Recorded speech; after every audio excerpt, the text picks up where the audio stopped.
நமக்கு அறிந்ததை வைத்து வார்த்தையை பார்க்கிறோம். அறிந்ததை வைத்து ஆண்டவர் இங்கே பேசுகிறார். எதுக்கு அழுகிறவர்களை பார்த்து பேசணும்? ஆண்டவர் போய் செய்ய வேண்டியதை செஞ்சுட்டு வர வேண்டியதான. ஏன்?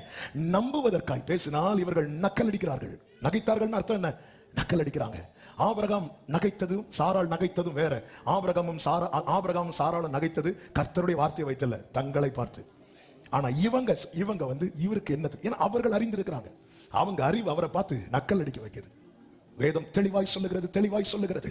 எசாயா 28வது அதிகாரம் அதனுடைய 16வது வசனமும் 22வது வசனத்தையும் பார்க்கும்போது 16வது வசனத்திலே கர்த்தர் சொல்லுகிறார், இதோ அஸ்திபாரமான ஒரு கல்லை நான் சீயோனிலே வைக்கிறேன், அது பரீட்சிக்கப்பட்டதும் விலையேற பெற்றதும் திட அஸ்திபாரமும் உள்ளதுமான மூலை கல்லா இருக்கும், விசுவாசிக்கிறவன் பதறான். இனி அடுத்து 22 வாசியுங்கள்.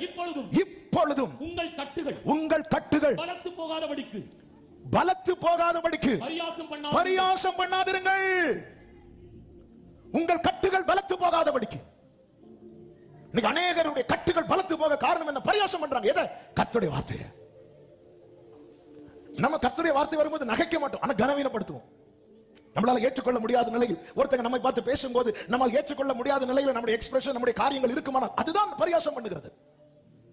ஒருத்தங்க நம்மை பார்த்து பேசும்போது நம்ம வேற எங்கேயோ பார்த்துட்டு எப்படியோ இருந்துட்டு இருந்தோம், அது பரியாசம் அல்லவா? அது கனவீனம் அல்லவா?